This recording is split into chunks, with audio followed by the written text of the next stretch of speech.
Olá pessoal, hoje vamos descobrir 10 curiosidades fascinantes sobre Portugal. Vamos lá! Preparem-se porque eu, Pedro Prata, vou levar vocês numa viagem incrível por um país que é pequeno em tamanho, mas gigante em história, cultura e coisas surpreendentes. Eu sei que muita gente pensa que conhece Portugal só pelo futebol ou pelos pastéis de nata, mas acreditem em mim, tem muito mais coisa para a gente explorar. E eu fiz uma pesquisa daquelas, conversei com especialistas, li uns 300 livros, tudo para trazer para vocês informações que vão explodir a cabeça de vocês. Sério, Portugal é uma caixinha de surpresas. Desde recordes mundiais até tradições que atravessam séculos, cada cantinho desse país tem uma história para contar. E o mais legal é que muitas dessas curiosidades estão escondidas bem debaixo do nosso nariz, esperando para serem descobertas.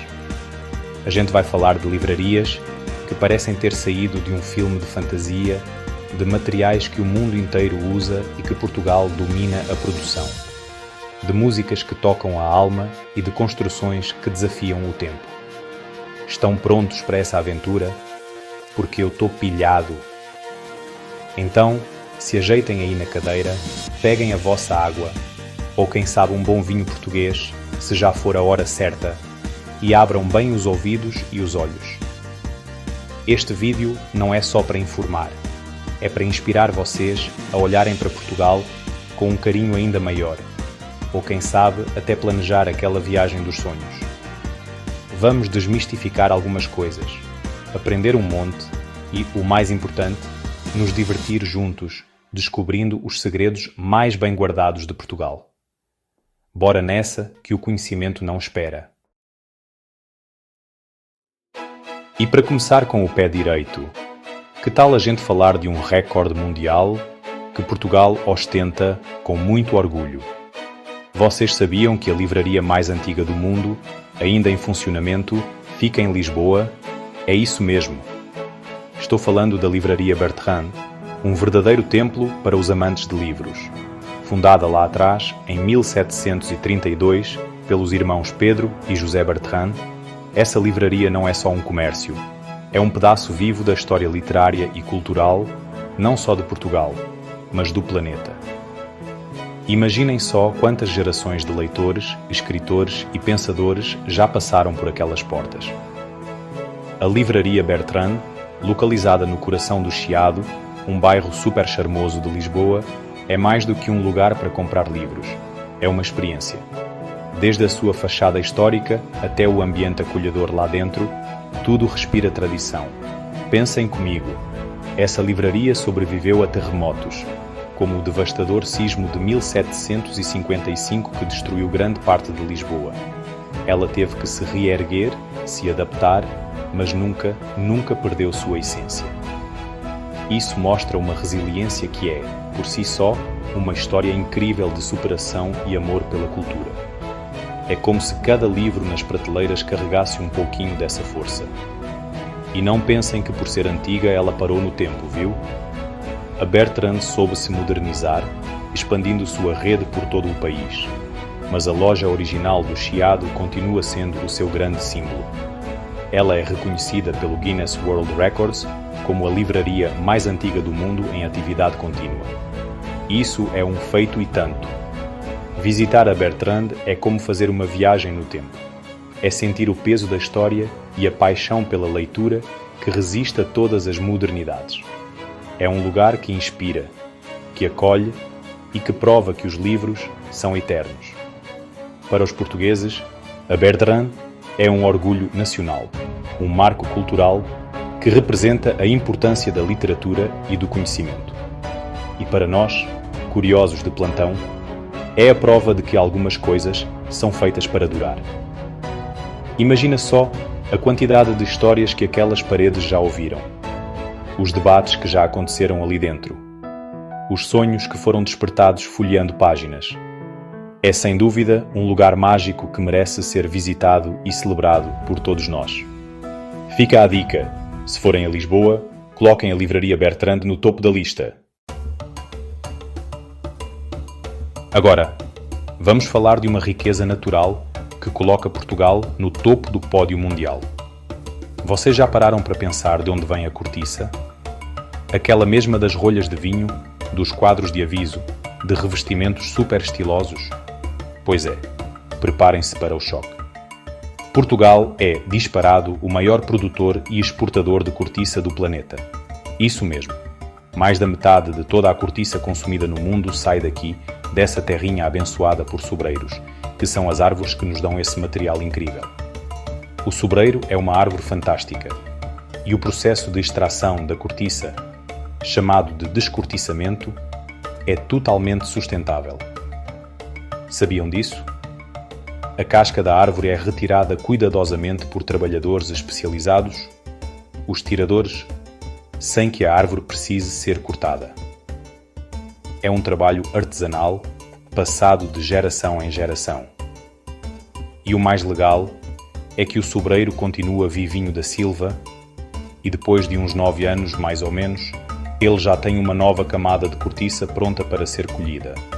É um exemplo perfeito de como a gente pode usar os recursos da natureza de forma inteligente e respeitosa. Mas a cortiça não serve só para rolhas de vinho, viu? Embora essa seja a sua aplicação mais famosa e super importante para garantir a qualidade da bebida, a versatilidade desse material é impressionante. Ela é usada na indústria da moda, na construção civil, como isolante térmico e acústico em componentes para foguetes espaciais. Sim, vocês ouviram direito, foguetes espaciais. E até em artigos de design e decoração. É leve, impermeável, elástica, resistente ao fogo e biodegradável. Ou seja, é um material do futuro que Portugal já domina há séculos. A importância da cortiça para a economia portuguesa é gigantesca. Além de gerar empregos, especialmente em regiões do interior do país, ela é um produto de exportação valiosíssimo. As florestas de sobreiros, conhecidas como montados, também são ecossistemas riquíssimos em biodiversidade, abrigando muitas espécies de plantas e animais. Então, quando vocês virem um produto de cortiça, lembrem-se que tem muita história, muita tradição e muita sustentabilidade portuguesa por trás daquilo. É o verdadeiro ouro castanho de Portugal. Agora, gente, preparem o coração, porque vamos falar de algo que é a pura expressão da alma portuguesa, o fado. Se Portugal tivesse uma trilha sonora oficial, com certeza o fado estaria nela em destaque. Essa música, carregada de emoção, de saudade, de melancolia, mas também de paixão e esperança, é tão importante, tão única, que em 2011 foi reconhecida pela Unesco como Património Cultural Imaterial da Humanidade. E não é para menos, né? Ouvir um bom fado é sentir Portugal na veia. Mas o que é exatamente o fado? Bom, explicar o fado é quase tão difícil quanto explicar a saudade.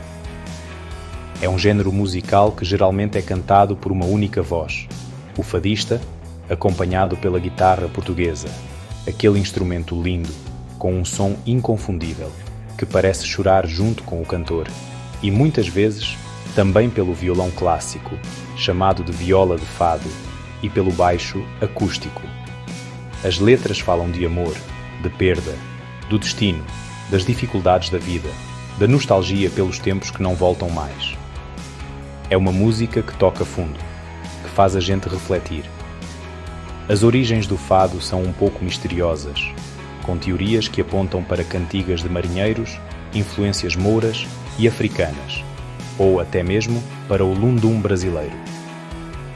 O que se sabe é que ele começou a tomar forma em Lisboa, no século XIX, nos bairros populares como Alfama, Mouraria e Bairro Alto.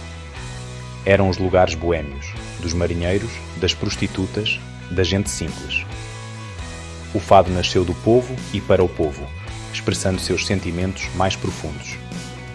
E com o tempo, ele foi ganhando salões mais nobres, mas nunca perdeu essa raiz popular e visceral. Grandes nomes como Amália Rodrigues levaram o fado para o mundo inteiro, tornando-se embaixadores da cultura portuguesa. Hoje, uma nova geração de fadistas continua essa tradição, renovando o género sem perder sua essência.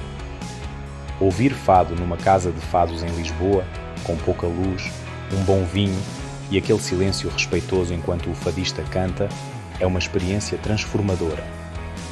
É mais do que música, é um ritual, é uma forma de se conectar com a história e com a alma de um povo. Se tiverem a chance, não percam. Se preparem para uma aula de arquitetura e história, porque agora a gente vai falar de uma das 7 maravilhas de Portugal e Património Mundial da Unesco, o incrível Mosteiro dos Jerónimos. Localizado em Belém, Lisboa, pertinho do Rio Tejo, esse mosteiro não é só uma igreja bonita. É um monumento que conta a história da Era de Ouro de Portugal, a época das grandes navegações. Quando a gente olha para ele, a gente quase consegue ouvir o barulho das caravelas e sentir o cheiro do mar. Construído no século XVI, a mando do rei Dom Manuel I, o Mosteiro dos Jerónimos é o exemplo máximo do estilo manuelino, um estilo arquitetónico genuinamente português. E o que é o manuelino?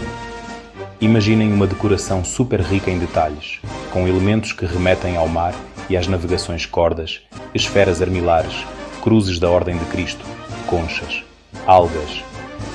Tudo esculpido na pedra com uma maestria que deixa a gente de boca aberta. É um exagero de beleza, uma ostentação que celebrava as riquezas que chegavam das Índias e de outros cantos do mundo. A construção do mosteiro foi financiada, em grande parte, pelo comércio de especiarias, e ele foi erguido no local onde antes existia uma pequena ermida onde Vasco da Gama e seus homens rezaram antes de partirem na histórica viagem que descobriu o caminho marítimo para a Índia. Inclusive, o túmulo de Vasco da Gama está lá dentro, assim como o do poeta Luís Vaz de Camões, autor de Os Lusíadas. Ou seja, é um lugar que respira história e heroísmo português por todos os poros.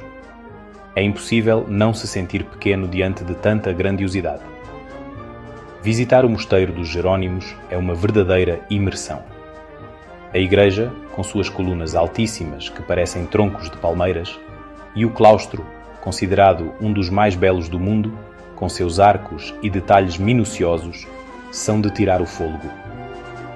Cada cantinho revela uma nova surpresa, um novo detalhe para admirar. É um testemunho do poder, da fé e da arte de um tempo em que Portugal era o centro do mundo. Se você gosta de história, de arquitetura ou simplesmente de lugares que te deixam maravilhado, o Mosteiro dos Jerónimos é parada obrigatória. E falando em grandiosidade e em feitos que marcaram Portugal, a gente não pode deixar de mencionar uma obra de engenharia moderna que é simplesmente espetacular, a Ponte Vasco da Gama. Essa gigante, que cruza o estuário do Rio Tejo, na região da Grande Lisboa, não é só uma ponte qualquer não. Por muito tempo, ela foi a ponte mais longa da Europa e continua sendo uma das mais extensas do continente. É um verdadeiro colosso de concreto e aço que impressiona qualquer um que a vê. Inaugurada em 1998, a tempo da Expo 98, um evento mundial que aconteceu em Lisboa, a Ponte Vasco da Gama tem um comprimento total de mais de 17 km. Sim, vocês ouviram bem, 17 km. Desse total, cerca de 12 km são sobre as águas do Tejo. Imaginem o desafio que foi construir uma estrutura desse tamanho, num local com ventos fortes e solo complicado. Foi um projeto ambicioso que envolveu milhares de trabalhadores e tecnologia de ponta, e o resultado é uma obra que é um símbolo da modernidade e da capacidade de engenharia portuguesa. A ponte foi batizada em homenagem ao navegador Vasco da Gama, celebrando os 500 anos da sua chegada à Índia. E ela tem um papel fundamental na ligação entre Lisboa e a margem sul do Tejo, além de conectar importantes rodovias que levam ao Algarve, no sul de Portugal, e à Espanha. Ela ajudou a desafogar o trânsito da outra grande ponte de Lisboa, a Ponte 25 de Abril, e se tornou uma via essencial para o desenvolvimento da região. Atravessá-la é uma experiência única, com uma vista panorâmica incrível do rio e da cidade. Além da sua imponência e funcionalidade, a construção da Ponte Vasco da Gama também levou em consideração aspectos ambientais. Parte do seu trajeto passa por uma área de proteção ambiental, o estuário do Tejo, que é um importante santuário de aves. Por isso, foram tomadas medidas para minimizar o impacto da obra na fauna e flora locais. É um exemplo de como grandes projetos de infraestrutura podem e devem buscar um equilíbrio com a natureza. Uma verdadeira obra de arte da engenharia moderna, orgulho para Portugal. Agora chegamos numa parte que vai dar água na boca de muita gente. Duvido que exista alguém que vá a Portugal e não se renda a ele. O delicioso, o crocante, o cremoso. Pastel de nata. Essa iguaria, também conhecida como pastel de Belém, quando comprada na fábrica original, é muito mais do que um simples docinho. É um ícone da gastronomia portuguesa, uma verdadeira estrela que brilha nos balcões de todas as pastelarias do país e que já conquistou o paladar do mundo inteiro. A história do pastel de nata é super curiosa e remonta ao século XIX. Diz a lenda que a receita original foi criada pelos monges do Mosteiro dos Jerônimos. Sim, aquele mesmo de que a gente já falou. Naquela época, os conventos e mosteiros usavam muitas claras de ovos para engomar os hábitos e outras roupas. E o que fazer com tanta gema que sobrava? Doces, é claro. E assim, entre outras delícias conventuais, teria nascido essa maravilha cremosa, com sua massa folhada crocante e aquele recheio de creme de ovos que derrete na boca. Após a extinção das ordens religiosas em Portugal, em 1834, os monges, para garantir sua subsistência, teriam começado a vender os pastéis numa lojinha próxima ao mosteiro. A receita era um segredo guardado a 7 chaves. Em 1837, a produção começou oficialmente na antiga confeitaria de Belém, que existe até hoje, e é o único lugar que pode vender os pastéis com o nome de Pastéis de Belém. A receita continua secreta, passada de mestre pasteleiro para mestre pasteleiro, e a fama só cresce. Filas enormes se formam na porta todos os dias. Mas não se preocupem, porque os pastéis de nata, com essa denominação, são encontrados em todo Portugal e são igualmente deliciosos. A melhor forma de saboreá-los? Ainda quentinhos, recém-saídos do forno, polvilhados com canela e açúcar em pó, se você gostar. A combinação da massa folhada estaladiça com o creme suave e ligeiramente caramelizado por cima é simplesmente divina. É uma experiência que todo mundo tem que ter. E hoje em dia você encontra pastéis de nata em vários cantos do mundo, mas provar um em Portugal, especialmente em Belém, tem um gostinho especial de tradição. Agora vamos mudar um pouco o tom e falar de um fato histórico que mostra o lado progressista e humanitário de Portugal, algo que talvez muita gente não saiba. Vocês acreditam que Portugal foi um dos primeiros países do mundo a abolir a pena de morte para crimes civis? É isso mesmo. Enquanto muitas nações ainda aplicavam a pena capital, Portugal já dava um passo gigantesco em direção aos direitos humanos. Esse é um marco que merece ser lembrado e celebrado, porque demonstra uma visão muito à frente do seu tempo. A abolição da pena de morte para crimes civis em Portugal aconteceu lá atrás, em 1867, durante o reinado de Dom Luís I. Pensem bem, estamos falando de meados do século XIX. Foi um ato de grande coragem e visão, impulsionado por debates jurídicos e filosóficos que questionavam a eficácia e a moralidade da punição capital. Grandes pensadores e juristas portugueses da época defenderam que o Estado não deveria ter o direito de tirar a vida de um cidadão independentemente do crime cometido. Foi uma decisão que colocou Portugal na vanguarda mundial em termos de legislação penal.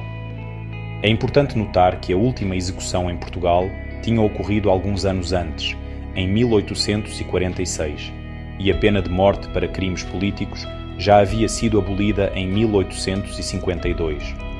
a Lei de 1867 veio consolidar essa tendência humanista. A pena de morte para crimes militares em tempos de guerra só foi completamente abolida muito mais tarde, com a Constituição de 1976, após a Revolução dos Cravos. Mas o passo fundamental foi dado ainda no século XIX. Isso mostra uma preocupação genuína com a dignidade da vida humana. Esse pioneirismo português na abolição da pena de morte é um exemplo inspirador. Num mundo onde essa prática ainda existe em muitos lugares, a decisão de Portugal, tomada há mais de 150 anos, continua sendo um farol. É um testemunho do compromisso do país com os valores da justiça, da reabilitação e do respeito fundamental pela vida. É um daqueles fatos históricos que enchem os portugueses de orgulho e que servem de lição para todos nós sobre a importância de evoluir e de colocar os direitos humanos sempre em primeiro lugar.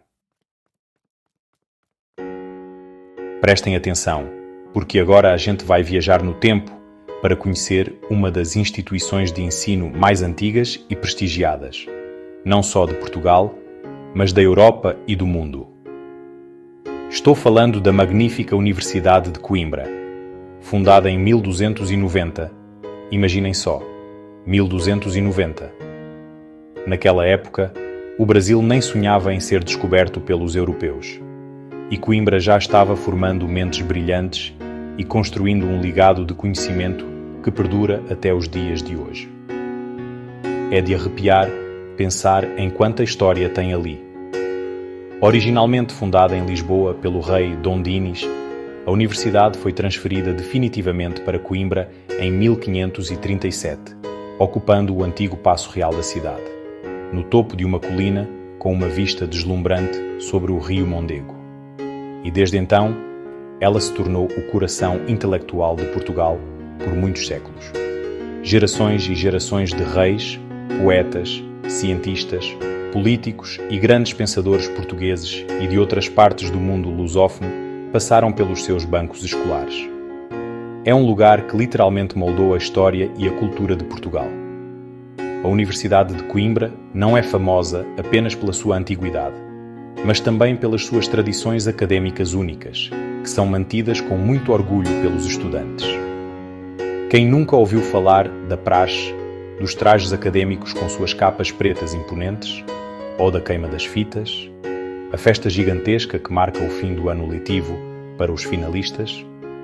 Essas tradições dão uma identidade muito forte à vida universitária em Coimbra e criam um senso de comunidade e pertencimento que é raro de se ver. E os edifícios? Os edifícios são um espetáculo à parte. A Biblioteca Joanina, por exemplo, é uma das bibliotecas barrocas mais espetaculares do mundo, com suas salas ricamente decoradas, em talha dourada, e seus milhares de livros raros. E tem um detalhe curioso. Dizem que morcegos vivem lá dentro e ajudam a proteger os livros comendo os insetos. Verdade ou lenda, é uma história que aumenta ainda mais o fascínio pelo lugar. Visitar a Universidade de Coimbra é como entrar num filme, é sentir o peso dos séculos de sabedoria e tradição. Um lugar imperdível. Agora, pessoal, vamos falar de uma curiosidade que mostra como Portugal, apesar de ser um país relativamente pequeno em território terrestre, possui uma dimensão marítima gigantesca. Vocês já ouviram falar em Zona Económica Exclusiva, ou ZE? Basicamente, é uma faixa de mar que se estende até 200 milhas náuticas, uns 370 km, a partir da costa de um país e sobre a qual esse país tem direitos especiais de exploração e uso dos recursos marinhos. E adivinhem? A ZI de Portugal é uma das maiores da Europa e do mundo. Isso acontece principalmente por causa dos arquipélagos dos Açores e da Madeira, que são territórios portugueses no meio do Oceano Atlântico. Essas ilhas, com suas próprias costas, expandem enormemente a área marítima sob jurisdição portuguesa. Se a gente somar tudo, a ZEI de Portugal é quase 20 vezes maior que o seu território continental. É como se Portugal tivesse um outro país, imenso e submerso, cheio de potencialidades. É uma verdadeira nação marítima, com uma vocação para o mar que vem desde os tempos das grandes navegações.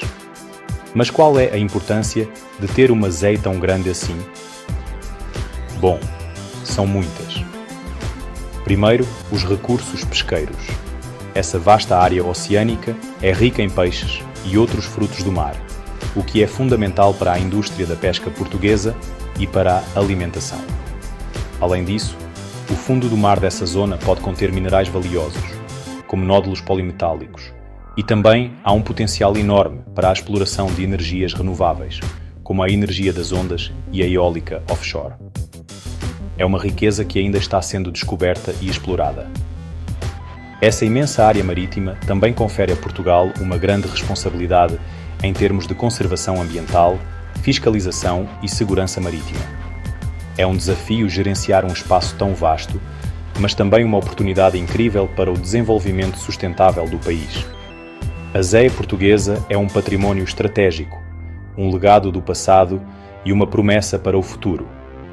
Mostra que a ligação de Portugal com o oceano continua mais forte do que nunca e que o mar ainda tem muito a oferecer para o país. E para fechar com chave de ouro nossa lista de curiosidades, vamos falar de algo que nos une diretamente a Portugal: a nossa língua portuguesa. Vocês sabiam que o português é a sexta língua mais falada no mundo em número de falantes nativos? E se a gente considerar como segunda língua, ela sobe ainda mais no ranking. É uma potência linguística global, um legado incrível da expansão marítima portuguesa que começou lá nos séculos XV e XVI. Pensem comigo, o português não é falado apenas em Portugal e no Brasil. Ele é língua oficial em 9 países, espalhados por 4 continentes. Além de Portugal e Brasil, temos Angola, Moçambique, Cabo Verde, Guiné-Bissau, São Tomé e Príncipe, Timor-Leste e Guiné Equatorial. Esses países formam a Comunidade dos Países de Língua Portuguesa, a CPLP. E ainda existem comunidades significativas de falantes de português em lugares como Macau, na China, Goa, na Índia e em diversas cidades ao redor do mundo devido à imigração. Essa dispersão geográfica faz do português uma língua incrivelmente rica e diversificada. Cada país, cada região, tem suas próprias variantes, seus sotaques, suas expressões idiomáticas, o que torna o universo da língua portuguesa ainda mais fascinante. É uma língua que carrega consigo histórias de encontros culturais, de trocas, de adaptações. E é impressionante como, apesar das distâncias e das particularidades, conseguimos nos entender, não é mesmo? Essa é a força de um idioma que se espalhou pelos 4 cantos do planeta. A influência da língua portuguesa no mundo vai além do número de falantes. Ela é veículo de culturas riquíssimas, de literaturas vibrantes, de músicas que encantam. De Fernando Pessoa a Machado de Assis, de Cesária Évora a Chico Buarque, o português é a matéria-prima de obras que emocionam e transformam. Então, da próxima vez que vocês falarem português, lembrem-se que estão usando uma língua global, uma ponte que conecta milhões de pessoas e que carrega séculos de história e de aventuras. É um património que todos nós, falantes de português, compartilhamos e devemos valorizar. E aí, pessoal, que viagem incrível por Portugal, hein? Eu espero que vocês tenham curtido tanto quanto eu curti trazer essas 10 curiosidades fascinantes para vocês. Desde a livraria mais antiga do mundo, até a força global da nossa língua portuguesa, passando pela doçura do pastel de nata e pela imponência do Mosteiro dos Jerónimos, Portugal não para de nos surpreender, não é mesmo? É um país que prova que tamanho não é documento quando se tem uma história tão rica e uma cultura tão vibrante. Eu fico realmente maravilhado em como um país, que às vezes a gente pensa que já conhece, ainda guarda tantos segredos e tantos feitos admiráveis. A produção de cortiça, o pioneirismo na abolição da pena de morte, a tradição da Universidade de Coimbra, a imensidão da sua zona marítima, cada curiosidade dessas é um convite para a gente se aprofundar ainda mais para querer saber mais sobre esse cantinho tão especial da Europa? E o fado? O fado é a alma portuguesa cantada para o mundo. Espero que este vídeo tenha despertado em vocês uma curiosidade ainda maior por Portugal e, quem sabe, inspirado futuras aventuras e descobertas. O mundo está cheio de histórias incríveis, esperando para serem contadas. E Portugal, com certeza, tem um capítulo especial nesse grande livro da humanidade. E aí, gostaram dessas curiosidades sobre Portugal? Deixe seu like e se inscreva no canal para mais vídeos interessantes. Até a próxima!